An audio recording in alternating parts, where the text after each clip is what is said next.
Il y a des entreprises qui ont clairement dit qu'ils se foutaient de notre communauté, ouvertement. Mais les gens achètent toujours des histoires chez eux. Ils achètent toujours. Je m'en fous de... Ils ont dit ça ouvertement. Vous achetez toujours des histoires. L'honneur, c'est se priver de certains avantages parce qu'on a bafoué vos valeurs. C'est ça l'honneur. Alors, on a récemment parlé de Kanye West. Je pense que c'est important de toucher ce genre de sujet parce que on en tire toujours des leçons très importantes. Kanye West a récemment fait sa sortie, que vous connaissez certainement. Il a dit ce qu'il avait à dire et a été puni pour ça. Il a subi des conséquences immédiates par rapport à ça. Kanye West, qui était estimé à plus d'1 milliard de dollars, après un jour, est tombé à 400 millions de dollars. D'accord ? Parce qu'on avait dit, d'après certaines personnes, que sa richesse, principalement, était étendue sur base des collaborations qu'il avait, de correspondances, des signatures qu'il avait avec de grandes entreprises. C'est ce qui faisait son argent. Mais son argent, à lui, ce n'est que 400 millions de dollars. Kanye West s'est levé pour ce qu'il estimait, pour lui, correct, en ce moment-là. Il a dit des choses. On sait que Kanye West, depuis un temps, depuis quelques années, a subi quelques difficultés. Il était à un certain moment envoyé en centre de réhabilitation mentale. Récemment, il a fait des commentaires disant qu'il avait été forcé dans ce centre de réhabilitation mentale. Ce n'était pas de gré, ce n'était pas parce qu'il voulait. Il dit qu'on a voulu le faire passer pour un malade. Finalement, on ne sait pas s'il dit vraiment la vérité ou finalement, c'est vraiment les séquelles de cette maladie qu'on connaît. Aujourd'hui, on parle de Kerry Irving. Kerry Irving est un basketteur, un jeune homme, un jeune américain, noir américain, courageux, travailleur, bosseur, qui joue pour le Net. Un très bon joueur de basket qui a signé un contrat très intéressant qui lui rapporte plus de 38 millions de dollars. Kerry Irving a partagé sur son compte Twitter le lien d'un livre appelé Hebrews to Negroes. Il a partagé le lien d'un livre sur Twitter sans nécessairement écrire quoi que ce soit, juste partager le lien d'un livre Hebrews to Negroes, qui veut dire de hébreu à né. Vous connaissez N, je dirais pas je vais essayer d'éviter les mots là parce que voilà, de hébreu à né. Ok? Qu'est-ce que ça veut dire? C'est-à-dire que quelqu'un était autrefois hébreu, ensuite avec le temps, il est devenu...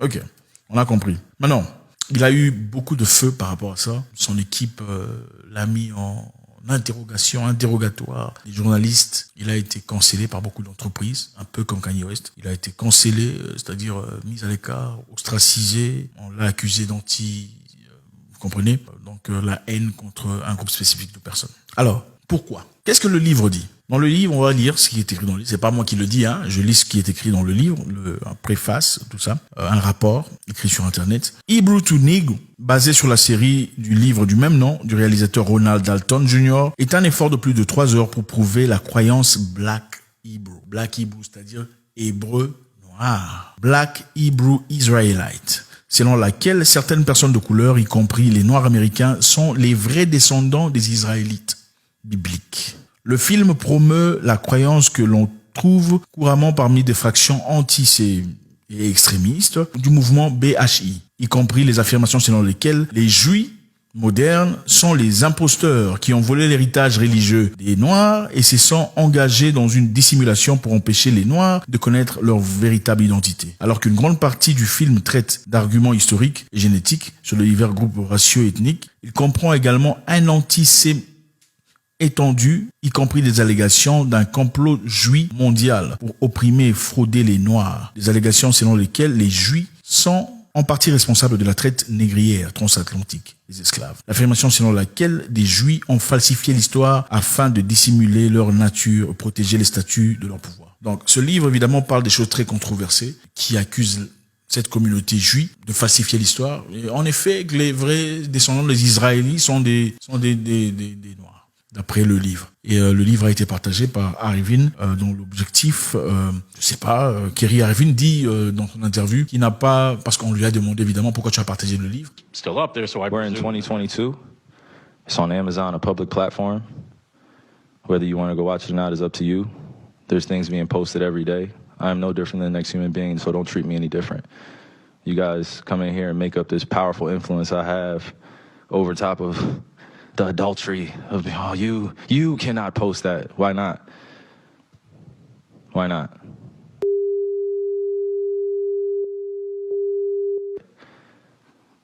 I don't hear uproar on that.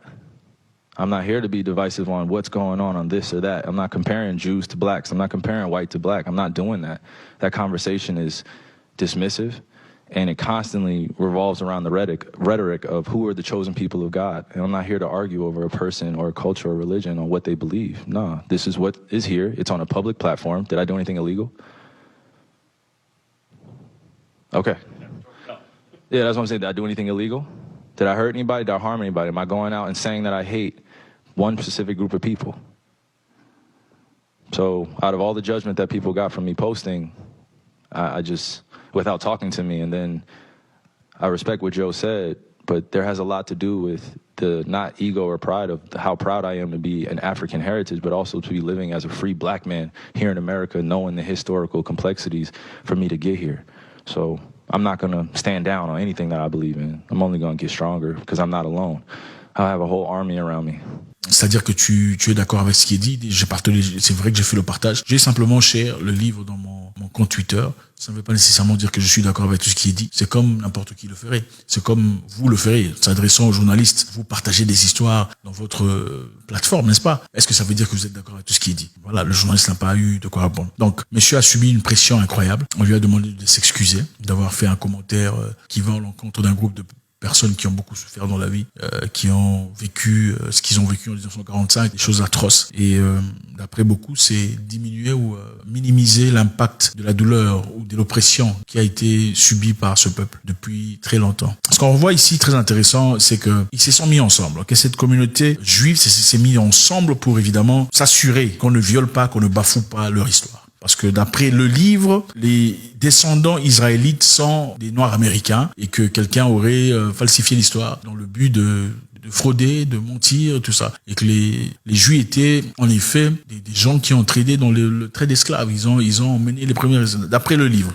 très antisémite. Alors, ce qu'on voit ici très clairement, c'est un effort important, en tout cas à chaque fois qu'on sort de la ligne, d'être remis à sa place. Comme l'a dit le DG ou le CEO de Nike. Le CEO de Nike a dit qu'il faudrait remettre Irving Kerry à sa place, hein, parce que il a franchi les bornes. Il faudrait le remettre à sa place. You know, Kyrie stepped over the line. It's kind of that simple. And so he made some statements that we just can't abide by, and that's why we ended the relationship. And yeah, I was fine with that. Et Nike, qui est évidemment partenaire à Kyrie Irving, a supprimé le contrat qu'ils avaient. Vous savez, les athlètes, quand ils jouent au basketball, ils sont excellents. Très souvent, ils reçoivent des contrats venant des entreprises, tout ça, contrats de millions de dollars, des facilitations et tout le bazar. Ça change la vie, hein. Vous savez, en Amérique, souvent, les jeunes hommes grandissent dans des conditions très difficiles, surtout la jeunesse afro-américaine. Pour la plupart, leur rêve est de devenir un super basketteur, faire de l'argent pour la famille, sortir tout le monde de la pauvreté et de la misère, devenir un boxeur comme Floyd Mayweather, sortir la famille de la misère, ou peut-être devenir un musicien, un Tupac ou un Jay-Z, ça dépend, peu importe, ou une Cardi B. C'est ça la mentalité afro-américaine pour la plupart. Très peu sont ceux-là qui travaillent dans l'objectif de devenir ingénieur, médecin, docteur, avocat. Très peu sont ceux-là. La plupart, malheureusement, malgré tout ce qui se passe, parce qu'ils sont dans un environnement où on promeut très souvent la musique, le cinéma, le sport. Beaucoup de Noirs afro-américains, parce que voilà, les Noirs musiciens sont super. Vous connaissez des Noirs, certainement, vous connaissez des Noirs superstars américaines, musiciens et tout le bazar. Rares sont ceux-là qui sont avocats que vous connaissez, d'accord. Donc c'est un peu exactement le processus dans lequel beaucoup travaillent. Alors ce jeune homme, Kyrie Irving, a trouvé un contrat très bien. C'est un dream come true, comme on dit. C'est un rêve devenu réalité. 32 millions de dollars, contrat à court, additionné à tout ce qu'il y avait comme position, subvention et tout le bazar en quelques jours, à cause de sa position. Évidemment, si vous regardez son interview, le tout premier, il était fort dans ses propos. Il disait clairement, je n'ai rien dit de mal, je ne vois pas pourquoi on s'énerve. Le fait d'avoir partagé un bouquin à ma plateforme, ça ne veut pas nécessairement dire que je suis d'accord à tout ce qu'il dit. Je pense que c'est aussi un peu ça la liberté d'expression. J'ai simplement partagé l'image du livre qui est disponible sur Amazon. Pourquoi on ne va pas demander à Amazon d'enlever le livre? Pourquoi c'est sur moi que vous mettez la pression? Pourquoi le livre est sur Amazon? Le livre ne veut pas être sur Amazon, c'est d'après le jeune homme.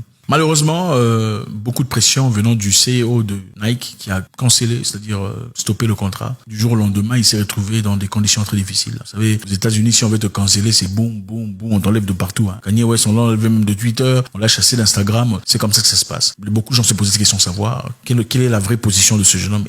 A-t-il de la haine à l'égard de cette communauté qui a subi beaucoup de difficultés dans le passé? A-t-il de la haine ou son message? C'est quoi le message qu'il veut passer? Et en partageant ça, beaucoup ont trouvé trouvé que c'était une façon de partager des choses qui sont complètement absurdes. Et aussi, voilà, influencer l'opinion publique. Quand on a plus de 17 millions de followers sur Instagram seulement et beaucoup plus sur Twitter, il est de notre responsabilité de savoir quoi partager ou pas. Bon, ce qui est très intéressant ici est que, après concertation, après quelque temps, après qu'il ait perdu l'argent, après qu'il ait perdu les contrats, la réputation souillée, vous savez, ce n'est pas facile, hein, quand vous dites des choses qu'il faut pas dire directement. Quelques jours plus tard, il vient de faire son apologie. Il avait refusé de faire le premier tour. Il avait catégoriquement refusé. Vous allez voir dans les vidéos. No, I'm not anti-Semitic. I never have been. I don't have hate in my heart for the Jewish people or anyone that identifies as a Jew. I'm not anti-Jewish or any of that. And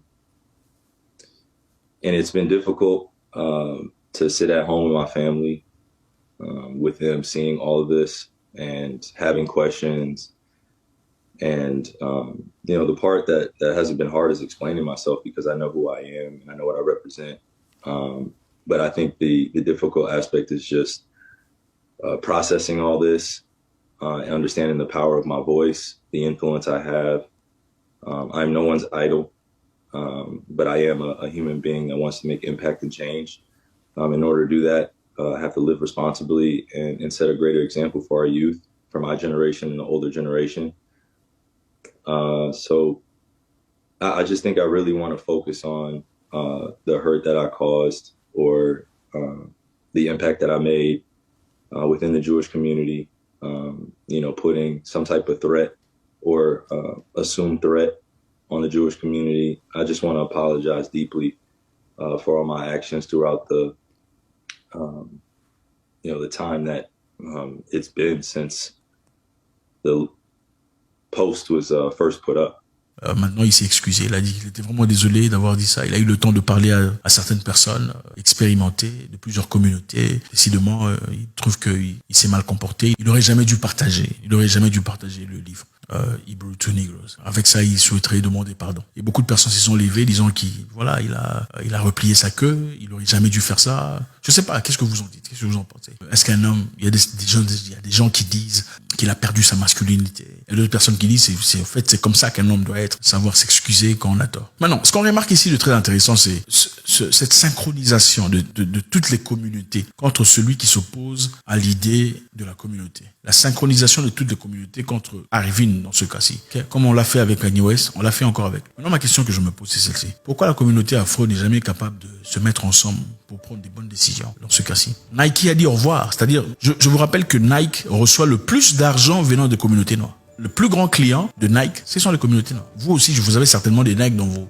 n'est-ce pas, dans votre palmarès. Mais bon, Nike a quand même le pouvoir de dire, ok, monsieur Arvin, on n'aime pas ce que vous dites, au revoir. Que ce soit une bonne intention ou pas. Pourquoi dans les communautés noires? Il y a très récemment, il y a quelques temps, on avait fait un t-shirt où on dit le singe le plus approprié du marché, je sais plus, le singe, vous vous souvenez, c'était H&M, le singe le plus cool du, voilà, tollé général, les gens sont fâchés, Paris, Bruxelles, Allemagne, surtout Paris, bref, les gens sont fâchés, plus jamais je n'achèterai H&M, plus jamais je n'oserai fouler la plante de mon pied dans cette boutique, peu importe, pour acheter quoi que ce soit. Est-ce que vous n'allez plus chez H&M? Il n'y a pas eu d'apologie venant de ces gens-là. Pas nécessairement, même s'il y en a eu. Enfin bref, c'était vraiment vrai ou pas? Est-ce que vous allez chez H&M ou pas? C'est ça ma question. Vous allez toujours chez... Est-ce que vous pouvez dire en toute honnêteté que vous n'allez plus chez H&M? Absolument pas. Si vous voulez faire mal à quelqu'un, il faut toucher là où ça fait mal. Et dans le monde capitaliste, là où ça fait mal, c'est toucher son argent. Il y a des entreprises qui ont clairement dit qu'ils se foutaient de notre communauté, ouvertement. Mais les gens achètent toujours des histoires chez eux. Ils achètent toujours. Je m'en fous de... Ils ont dit ça ouvertement. Vous achetez toujours des histoires.